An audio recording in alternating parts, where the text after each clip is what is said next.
xấu xí quả đó. Thích cái mông xấu xí quả đó. Thích cái mông xấu xí quả đó. Thích cái mông xấu xí quả đó.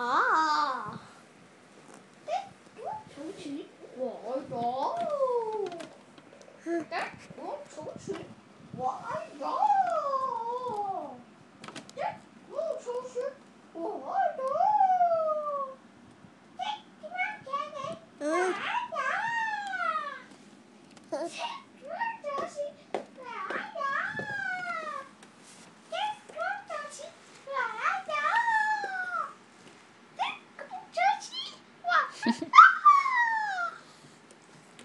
Sushi con mê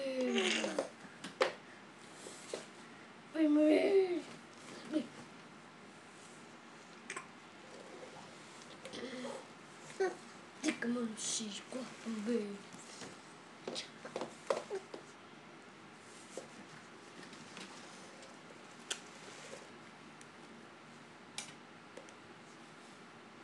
Hello. Hello. Đâu nè. Hello máy quay. Hello máy quay và người chụp và người quay học xong thi y. Hết sao?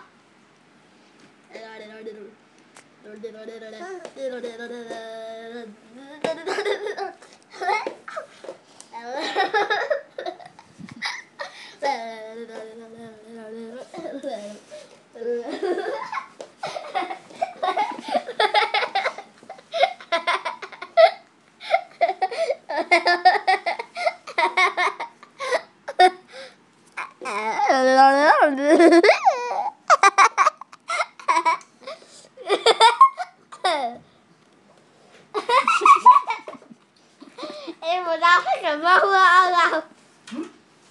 Em không học thế nào không kéo em xuống. Để rồi. Ui đau bụng quá. Đi em lưu.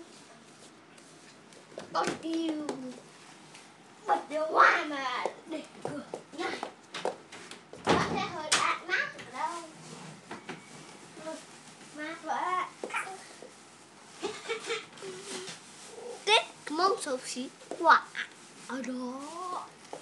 Tết mông xấu xí quả bà độ. Và ai đó đang uống thuốc.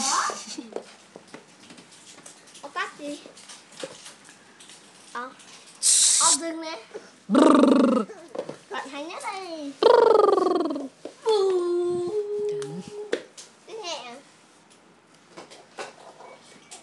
Xin chào, tôi là mèo. Người mua tôi là ó hảo. Nhưng người đó phá tôi. Nằm lên tôi mới chắc hải. Mồ hôi một kia đấm lìa tôi ướt nhẹ. Đau họng á.